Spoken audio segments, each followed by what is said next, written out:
We are officially live. I don't know what happened to my side of things, but hey, you know what? The internet is alive and we are here. But hello to all my BC WrestlePod nerds out there, and welcome to another rendition of NXT Losos, the sexiest NXT review show out there on the internet currently. Just make me feel anyway. But I am one of your hosts, Mikey El Jefe of BC WrestlePod, and joining me this evening, as always, is my boots to the ground correspondent who normally gets to go to these events, but unfortunately he could not. He did not get picked to go. We're going to have a party today. It's going to be a good time. It's going to be fun. Anyway, but yeah, so we are here tonight to review the NXT versus TNA Showdown special. We're going to get into all the action. It's going to be kind of a short one because, it was very self-contained and, it's crazy. I'm there. So anyway, yeah, no, I was impressed. I was so hyped when I heard that it was going to be the Hardy Boys. I was hoping for a TLC match, but it's okay. We might get that on the TNA side against the Dudleys.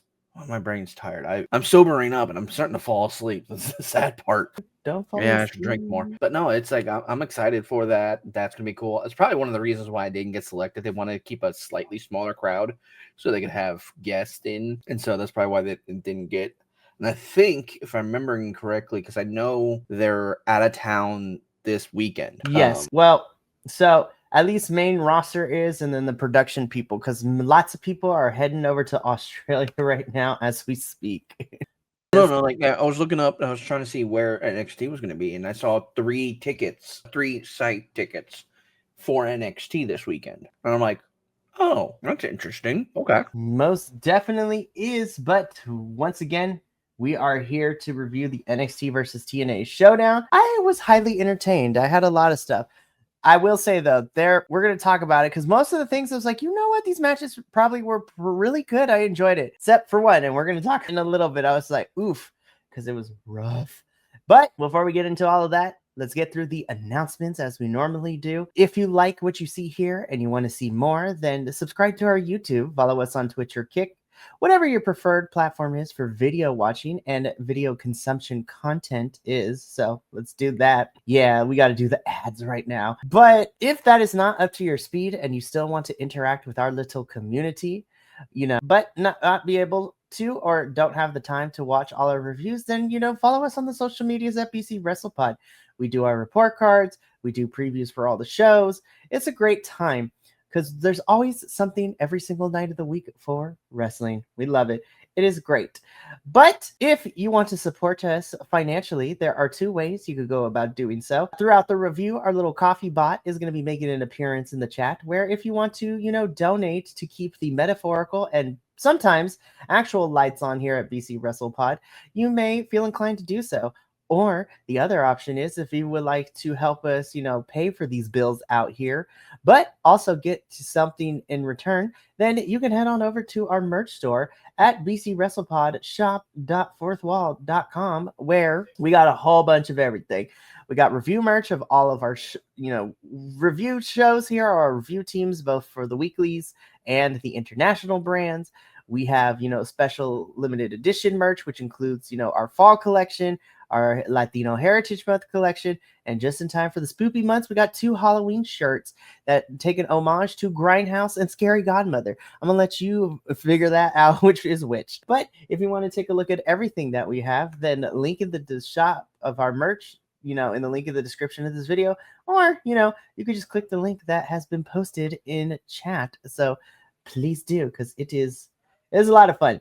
Also, I just wanted to let y'all know that I had some free time last night, and I've been starting to create our new looks for 2026. So I'm excited to get all our revamped merch, the 2.0 merch, if you will, coming up at the beginning of the year. So stay tuned for all of that. But with all those announcements out of the way, we can get into our review proper. So again, we are here to review the NXT versus TNA Showdown.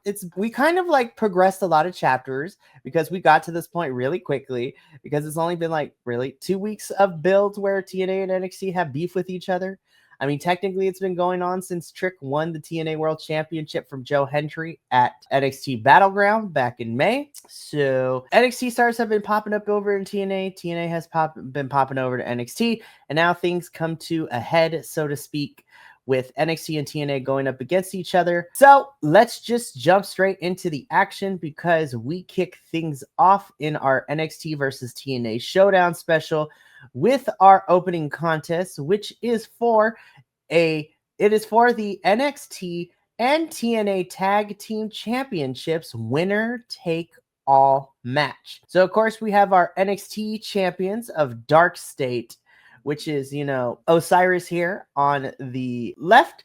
And on the right, we have Mr., not Dexter. They're so unoriginal that I forgot their names. But anyways, we got Dark State being represented by these two. And then, of course, our TNA tag champs in the Hardys, Matthew and Jeffrey Hardy, as I like to call them. I'm going to be honest, Kilt. This was a rough one to watch. And it was actually on the side of Dark State.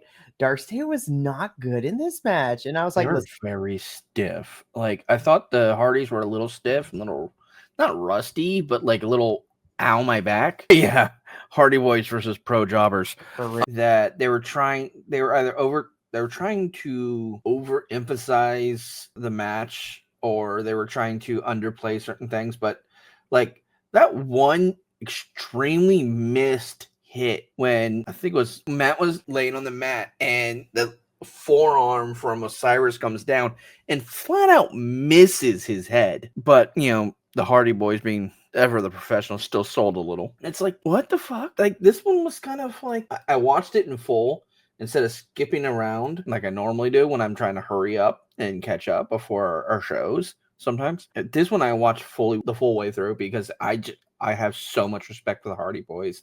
They are the most decorated tag team on the planet. I think they have like 25, 32, something like that. Like at most, I think it's like 30 different tag titles to their names. Amazing. And like, I know Jeff has had issues.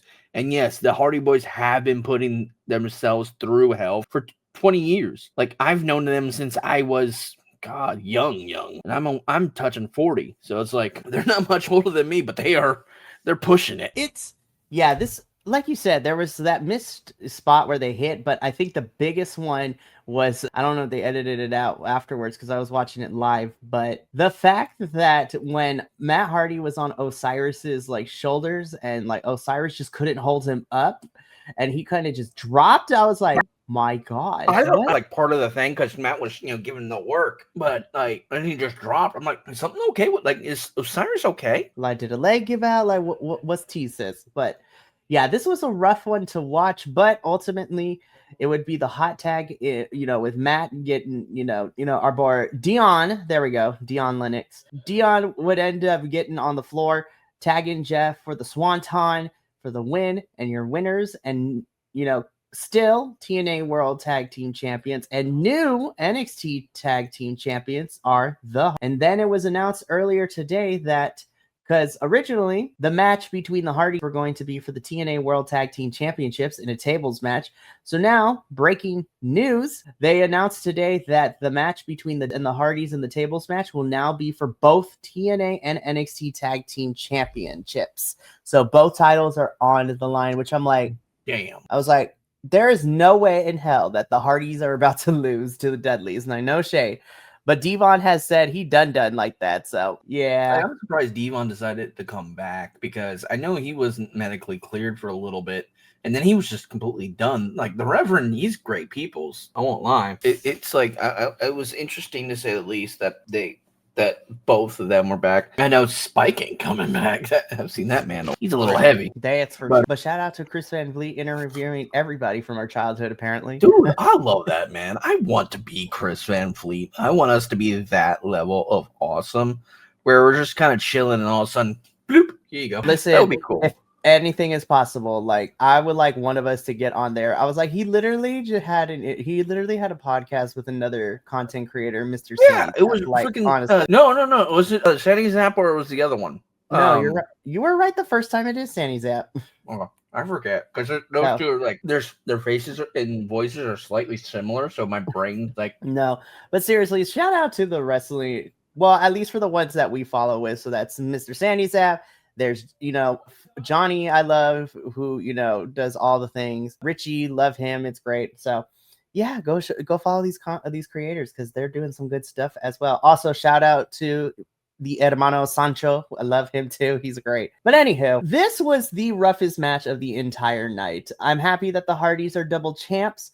I am hoping they stay that way come this Sunday, but tune into our live watch along for TNA's Bound for Glory to see whether or not we're going to be happy or be very sad. But yeah, this was definitely the roughest match. And honestly, because the bar was to the floor, everything else was going to be easy to live up to my expectations and more. But Showdown didn't waste no time because we just immediately after commercial jumped into our second match, which was a good chunk of time. This went like 25 minutes. And this was our women's Survivor Series style match of Team NXT versus Team TNA. So on the TNA side, of course, we have our captain, Kalani Jordan, our TNA Knockouts champion, is teaming up with the TNA Knockouts tag team champs of, Cassie Lee. And I love Cassie and them, the inspiration. And then, of course, Miss Mara Sade. And then taking on the NXT team of the captain and NXT women's champion, JC Jane, our NXT Women's North American champion and WWE Speed champion Sol Ruca, the mamacita of Miami, Miss Lola Vice, and then of course be like, hey, Miss Parker, Miss Jada Parker. The crowd at one point was like, y'all did your job right. But of course, we would be remiss to announce that in this match, our guest referee would be NXT talent, Miss Muscle Muffin herself, Jordan Great. I had a good time with this match. This was a lot of fun.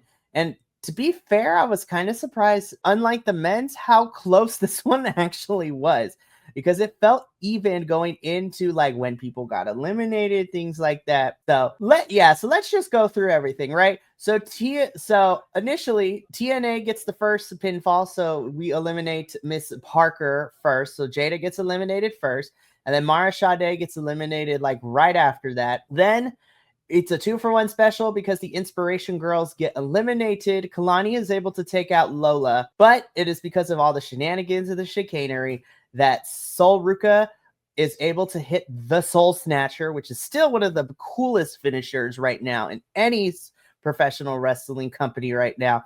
And JC kind of when Soul goes in to hit the Soul Snatcher, JC tags herself in to steal the pin. So your winner is Team NXT with JC eliminating the final member of Team TNA and Kalani Jordan. Kilt, what did you think of this women's Survivor Series style match? And of course, our Muscle Muffin being our referee here. I loved everything about this match. I thought that Sol Ruca looked amazing. So did Mommy Sita. Miss Lola. Thank you. Sorry, I was admiring myself in the back of the head. Anyhow, as well as Miss Parker. Although the other lady could. I think it was kind of messed up that they did the hot tag off the Soul Snatcher and then have her pin. I think that was the messed up part. I love the fact that the Meat Muffin decided, all right, you can go ahead and fight it out. I don't give a shit. She's just just fight. Why? I'm not dumb enough to stop y'all. I was just you, Jordan. I think all these women, I keep saying this every time we get anywhere near any women's match, they perform amazing. They are phenomenal in all of their matches. Slightly upset, but that's okay. Well, we'll talk about it a little bit at the end, because by the end of this, we're still getting some crossover, which we're going to talk about at the end. But by this point of the night, we were literally about halfway through. So we literally got done with hour 1, and TNA and NXT stood at a record of 1-1. So TNA won the first match, NXT got the second one. So now we were going to head into hour 2 with our final 2 matches. But first, a little bit, what would be NXT without some backstage stuff? It's such a good segment. All right, I'm going to talk about this segment. I'm going to segue into something else real quick, but I'm going to keep on this segment. First off, I absolutely despise his character. Josh Briggs. Not Mike Cardona, but Josh Briggs. Josh Briggs. I despise his character. And then I see a close-up of his tattoos because I haven't seen him that close. And I see a Green Lantern symbol on there. I'm like, what the fuck? I can't like you. Comic book nerd. Don't be a nerd. Don't be cool. Let me hate you. Yeah. But I love how Matt Cardona just backs up against the wall behind the door. And as soon as the door starts to shut, he goes, big cheese. I'm like, so let me set up what this picture represents, right? So backstage, we have our NXT general manager, Ava, talking to TNA star Matt Cardona. And Matt says, look, I know I shouldn't have gotten involved in the match last week. And you know what? Santino said I was to be on Team TNA. But you know what? It's just like, I want a match. And Ava's like, I see right through you. She's like, we already know what this is, so tell me what you want. And Matt Cardona's like, I want a match with Josh Briggs. And then Ava's like, well, but before she could say anything else, Josh Briggs is like just slamming down at the door. And so he comes in, opening the door all the way, where Matt backs up and the door comically hides him as Josh is unaware and has this full conversation with Ava saying that he doesn't care about representing NXT in the showdown, but he wants to get his hands on Matt Cardona. So he wants a match with Matt next week. Ava says, all right, I can make that official. That's what we're going to do. Josh Briggs leaves. Matt Cardona thanks Ava for making the match because that is what he wanted. And that leads us into next week. We are getting Josh Briggs versus Matt Cardona. Oh, that's why I don't see that freaking, like, you can barely see that tattoo right above his arm sleeve. Hidden. That's why I rarely notice it. Anyway, as I was going on, and I want to side note something real quick, because one of the many people I follow on Twitch and I tease and harass playfully is Mike Rome, an amazing announcer. Love him to death. I just happen to be, and I'm in his Discord as well, and I actually saw a GIF of him getting pied to the face while trying to have a conversation with looks like some wrestler. I don't remember exactly who it is. But I gotta say one very important thing about Mike Rome, besides the fact that his voice is amazing, he did an amazing job last night announcing. I want to say happy birthday, Mike. Have a good time in Japan. We'll see you when you get back. For real. He's taking a week off. He's going to Japan. He'll be back sometime. You know, him and his kid, and who just turned one, I think, one or two, one of the two. Well, and I mean, his beautiful wife. They're all having fun. Well, yeah, all of our NXT crew, commentators, backstage people, everyone, all the NXT crew and the talent get the week off because since a bunch of the WWE folks are heading over to Australia this weekend and they don't want to risk anything, they did a double tape for NXT this week. So next week's episode of NXT is pre-tape. So we're going to see the pre-tape version and we're still going to be here because even though Showdown is over, we are literally 3 weeks out from Halloween Havoc for NXT's next pay-per-view. So that's going to be fun. But again, Josh Briggs versus Matt Cardona is made for next week. Yeah, and that's why I just realized that's why there's only 4 matches, because they only keep y'all there for such a limited time. Like, remember last time when I was there last week and they did the double taping of Evolve and they did NXT. Some tapings for Evolve, Secession, and NXT, which Secession is airing next Wednesday, so I will be watching that and reviewing it next Thursday. I'll probably hop in. I don't know what all else was on Secession besides what I witnessed. Right. And I won't comment on that until next later date. Next Thursday. I get mini killed on Saturday this week, so I definitely won't be here. Back to square A, which is me doing this review. But anyways, it gives me enough time by myself. We'll chat afterwards because we still got 2 matches and a backstage segment. But so they keep you there no later than because they also have to consider Full Sail's parking lot because that's where everyone parks. Right. With the exception of the talent, obviously, and the buses. So basically, they try to get you out of there by like 10, 11 o'clock at the very latest. So that's probably why. And then it also explains why, because I didn't realize it was a double taping. I probably read that in the email last week, but I didn't see it. That's probably also why I didn't get an email today saying, hey, do you want to go to NXT on Tuesday? But again, we're going to see Josh Briggs and TNA's Matt Cardona square up next week. But we got to keep the show rolling because we get into our third match, which is for the NXT North American Championship. This is, of course, the challenger, TNA's Mustafa Ali, taking on the NXT North American Champion, All Ego Ethan Page. This was such a great match. I love this. Like, Say Oh, it what was you want about phenomenal. Ethan's character and the way that he is portraying said character. These two are magic in the ring together. This was really great. This was such a phenomenal match. Like, again, this is just two wrestlers doing what two wrestlers do best. I love Ethan Page. He is a phenomenal wrestler. And I feel like Ali also doesn't get a lot of credit and, you know, talks in the conversation of like people who are really good right now. And But this was really, really good. I enjoyed this match. It was a lot of fun to watch. In all actuality, I watched all 3 matches so far in full. I didn't skip until I got to the end. And then because I kept pausing because I was playing on my phone. And then someone else was talking to me, so I kind of got distracted. You know, little squirrel brain. It was a really good match. I'm upset that Ali didn't win because I feel like he deserved that opportunity to be that for a little bit, even if it was like for like a transitional period, like a very short transition, like between now and the next, crossover. I thought that would have been a great opportunity for him because I think he deserves to at least get elevated in some type of status outside of, being on TV. Good. I enjoyed it thoroughly. Not as much as the women because the women do amazing, but that's because I am biased. But yeah, good thoughts.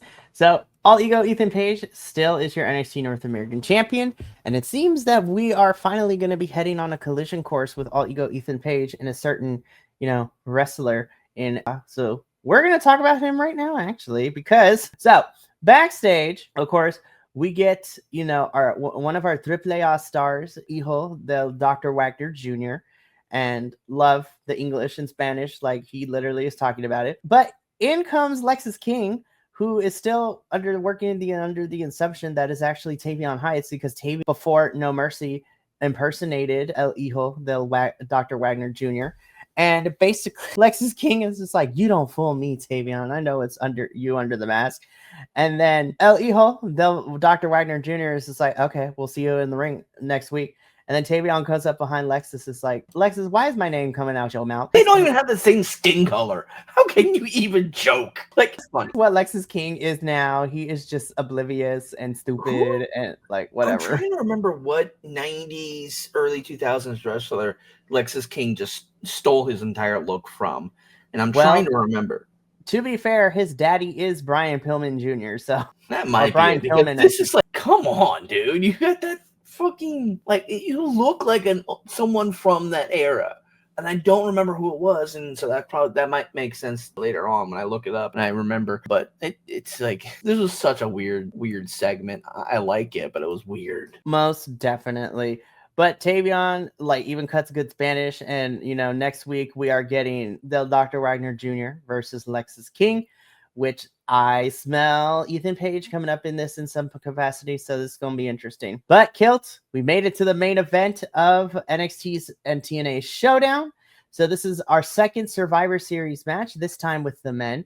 Representing Team NXT is our newly minted by like 2 weeks NXT Men's Champion Ricky Saints, our TNA World Champion and NXT talent Trick Williams, Mr. Bouncy himself Javon Evans, and of course winning his spot to be a part of Team NXT is Miles Bourne. I love Miles, but I'm gonna be so for real. He felt so out of place in this, but you know what? It is okay. And then on Team TNA, and I looked at TNA, I was like, oh yeah, there's no way that TNA is not winning this one in terms of the men's side. We have our number. That's what it was. Chris Jericho. He looks like freaking Chris Jericho. Ew, Chris Jericho needs to stay off my television screen. We're good. Thank you, Erica. That my brain just that triggered it. He does look like Chris Jericho. Okay, anyway, going on. Sorry, my bad. That's okay. I look up and I happen to read things, and then my brain goes. Yeah, so representing the men's side on TNA is our number one contender for the world championship, Mr. Mike Santana. Moose, who we love. Our new TNA International Champion, Franklin Kazarian, so Frankie Kazarian. And of course, my personal favorite, the youngest in charge and our current TNA X Division Champion, Mr. Lee On. And of course, our special guest referee is TNA star, Mr. Joe Hendry. Say his name and he'll appear. I believe in Joe Hendry. Of course, we have to do the whole bit. I'm not going to lie. So I think I enjoyed this match, but I feel that the pacing and how we got rid of certain people was kind of just a little off. Because, of course, like, this is crazy. Boy. So because Javon and Miles end up getting eliminated pretty early on. And so TNA has like a 4-2 league. And then Trick Williams, like a little bitch, walks away from Team NXT. He walks out this match. So Ricky is by himself. Exactly. It becomes a 1-on-4. And I was just like, oh, Ricky, this is either going to go one of two ways. You are either going to try to get some headway and ultimately lose, or we're about to pull a Dolph Ziggler / John Cena where you eliminate everybody else. But so Frankie and Leon end up getting eliminated, but it is too much because Ricky is not able to stop and move. Mike Santana gets the final pin. Your winning team is Team TNA, with the surviving members being Mike Santana and Moose, by last eliminating our NXT Men's Champion, Ricky Saints. So what did you think of our main event of the Men's Survivor Series style match? Tricky Williams is a bitch. Fuck that guy. I mean, I understand that, like, it was an interesting situation, but, like, dude, what the fuck? Like, see, this is when Ricky should have just fully stepped up and put his foot down last week and said, no, you're not on my team. I don't trust your ass. Give me blah, blah, blah. And brought someone else on board besides Tricky Williams. But then Trick would have probably just come in and fucked the match anyways. I will say, I absolutely prefer Joe Hendry in the black and gray referee outfit versus the checkerboard that he wore during the match. I liked how, if you remember, I'm going to go back to the first match where Jordan Grace was wearing one that had TNA and NXT on it. Joe's only had NXT on it. Right. So I think that was kind of to me, now that looking back at it, it's kind of like a signal of, oh, he's going to lose. Oh, NXT's going to lose. But this was an interesting match. I would have loved to see Javon and Miles been in it a little more. Yeah, I wanted to see them go flying a little bit more. I saw a good bit of air. You know, every time Javon goes up and over that top rope and spreads his arm out, I yell out from Nacho Libre, "Screaming Eagle!" And I'm dumb. It's me. I can't help it. I'm a moron. Anyway, but no, I love Javon. He is doing amazing work, and I think that he's going to get on main roster very soon. Miles Bourne's probably got a little bit longer to go before he gets to move up, but I think Miles has a great opportunity, not opportunity, but great style. He has a great passion for this. Fuck Trick Williams. Ricky, you got screwed. Ricky's the only one really here that got screwed out of all of this. Yeah, Ricky literally had a whole teammate walk away, and like, sorry, yeah, he had a teammate walk away. But Frankie Kazarian, every time I look at him, if he angles a certain way, he looks like freaking Chad Gable. Frankie Kazarian's character in TNA right now is very interesting because it is not necessarily our favorite, but it is. Like, I'm not saying anything about his character. You look at his face, like at a certain angle. Like sometimes, every so often, like when they first announced him, I was like, okay, his name is Frankie Kazarian. Is that Chad Gable? Look, Franklin Gable, I'm gonna need you to stop looking like him. Also, I need Chad to come back because that would be hilarious, and I would absolutely love it. Anyway, but yeah, this was a little bitch, and he likes to run away and also move. Well, I just that whole bit is so much fun. Mike Santana, he's a great guy. I think he had a good time there. This was all in all, like, I'd watch it again. Just replace Trick Williams with someone else, and it'd be even better. 100%. And again, there might be some implications next week on NXT to see what that fallout is like, but also Trick is going to have to get through Mike Santana first. Well, I mean, the double taping already happened, but Mike Santana is going to... Mike and Trick are going to collide this Sunday at TNA's Bound for Glory pay-per-view, so we shall see if Trick walks out still your TNA World Champion, or if Mike is able to finally reclaim the title for TNA and bring it back home. So that, before we end the show, though, because before everything goes off the air, we get to see, Ava and our deputy of authority of TNA, Mr. Santino Marella. Santino is best authority figure right now. Yes, the director of authority. The director of authority, Santino Marella, who I love. And so Ava was thanking Santino for coming on, and then this was actually a really great show. And Santino's like, I would love to work with you guys again sometime. And then Ava's like, well, I wanted to talk to you about that. So next week, on top of Josh Briggs versus Matt Cardona And of course, El Hijo de Dr. Wagner Jr. versus Lexis King. We are going to have a women's battle royale to determine the new number one contender for the NXT Women's Championship. And I would love for your TNA Knockouts division to cross the line and participate in that.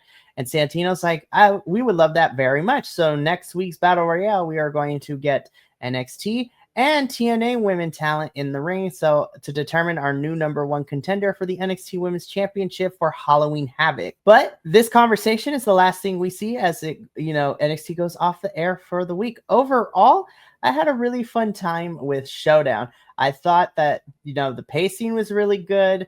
I think we didn't waste our time with too many crazy backstage segments. Again, the weakest match was the first one, but that was totally, Dark State kind of like flubbing up a little bit. And I hope they can get it together, because I was just like, it's not my favorite faction. I don't care about any of these characters, but I also don't want anyone to lose their job. But y'all need to get it together. The Hardys are double champions. But the crazier thing is that by the end of this night, Kilt, NXT and TNA, we are tied at 2-2. So I was just like, y'all know we're about to run this back one more time before this year's over. Like, there is no way that we don't get a part 2 and finally settle the score. Oh, at least we're going to have a part 2. It's going to be great, and I'm excited for it. I don't know what they're going to do, when they're going to do it, but I'm ecstatic. Like, I'm buzzing. 100%. And honestly, I mean, TNA is going to be at Full Sail in November as part of their Turning Point pay-per-view and the taping the night after. So, you know what? I mean, if they're going to be in Full Sail, Kilt, I will keep a lookout for you if you want to go see a TNA pay-per-view. So we'll talk afterwards. But that's going to be it for us here at NXT Losos. Next week, we will be back to review another exciting episode.